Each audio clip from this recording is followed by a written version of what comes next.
सुप्रभात। प्रवृत्ति मार्ग और निवृत्ति मार्ग।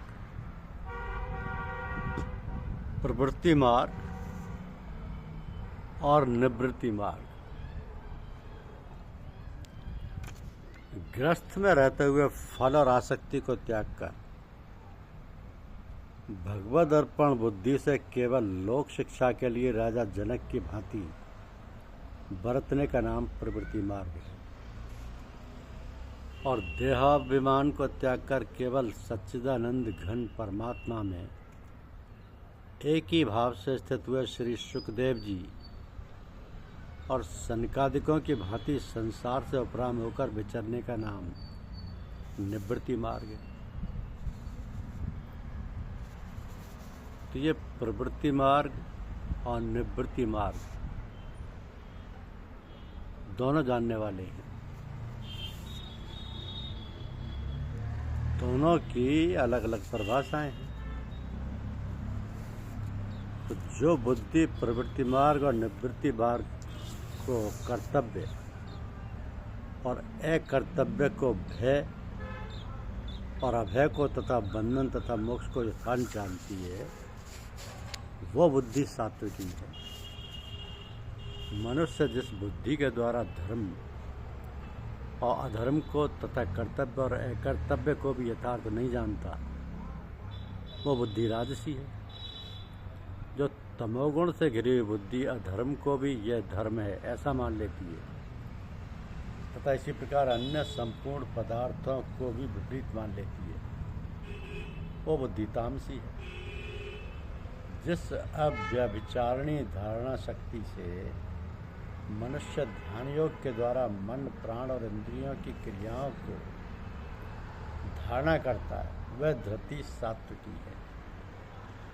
अब यह भगवत विषय के सिवाय अन्य सांसारिक विषयों को धारणा करना ही व्यभिचार दोष है। उस दोष से जो रहित है वो अव्यभिचारिणी धारणा है। तो फल की इच्छा वाला मनुष्य जिस धारणा शक्ति के द्वारा अत्यंत आसक्ति से धर्म अर्थ और कामों की धारणा करता है, वो धारण शक्ति राजसी है। दुष्ट बुद्धि वाला मनुष्य जिस धारण शक्ति के द्वारा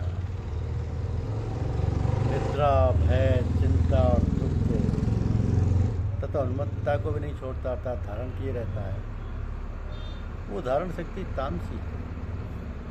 अब तीन प्रकार के सुख को भी तुम उससे सुख।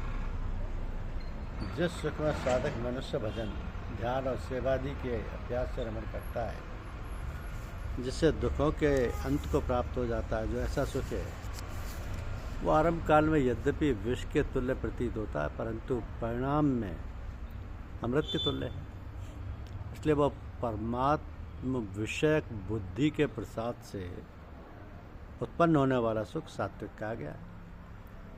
तो जो सुख विषय और इंद्रियों के संयोग से होता है वह पहले भोग काल में अमृत के तुल्य प्रतीत होने पर भी परिणाम में विष के तुल्य है, इसलिए वह सुख राजस कहा गया है।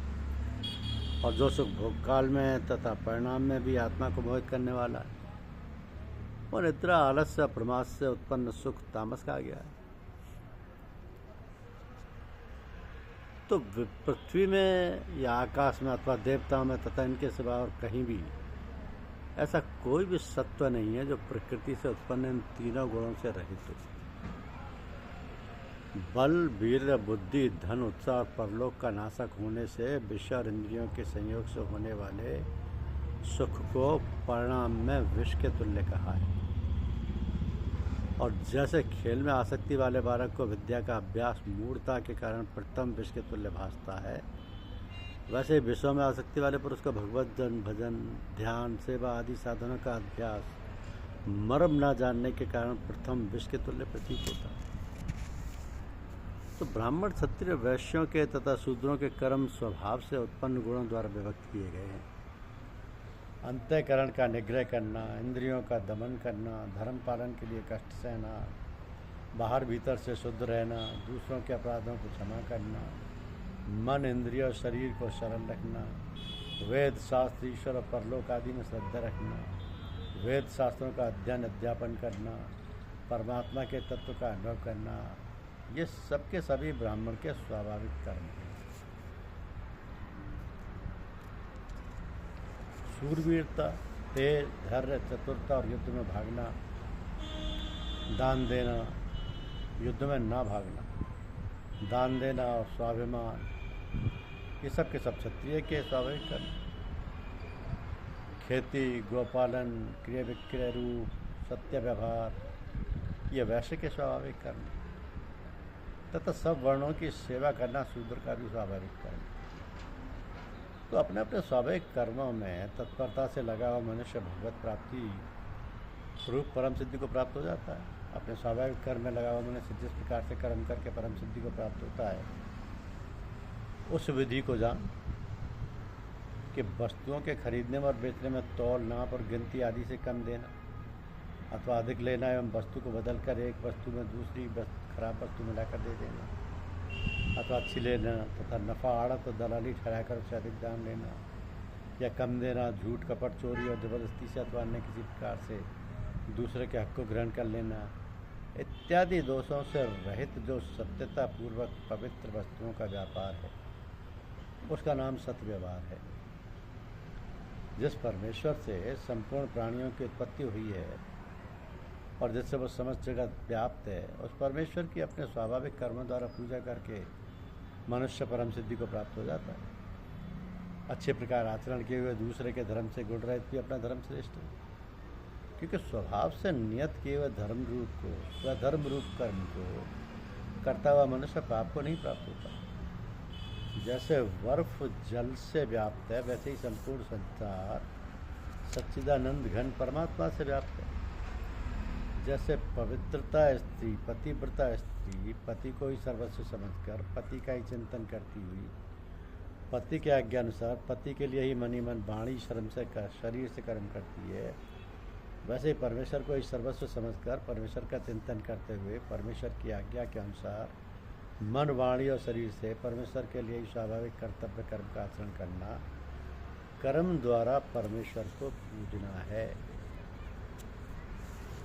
तो प्रकृति के अनुसार शास्त्र विधि से नियत किए हुए जो वर्णाश्रम के धर्म और सामान्य धर्म के स्वाभाविक कर्म हैं, उनको ही स्वधर्म, सहज कर्म, स्वकर्म, नियत कर्म, स्वभाववश कर्म, स्वभाव नियत कर्म इत्यादि नामों से कहा गया है। आसक्ति रहित, बुद्धि वाला, प्रसार रहित और जीते हुए अंतःकरण वाला पुरुष सांख्य योग के द्वारा उस परम न्यास कर्म सिद्धि को प्राप्त होता है, जो कि ज्ञान योग की परानिष्ठा है। उस न्यास कर्म सिद्धि को जिस प्रकार प्राप्त होकर मनुष्य ब्रह्म को प्राप्त होता है, उसी प्रकार तो संक्षेप में मुझसे समझ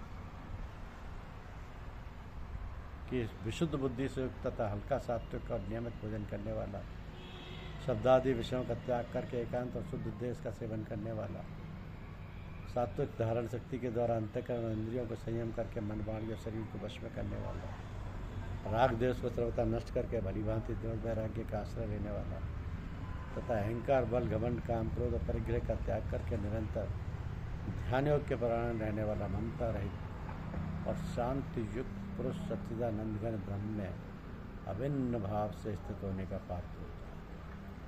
धन्यवाद। यूट्यूब चैनल को लाइक और सब्सक्राइब अवश्य कीजिए। शुक्रिया।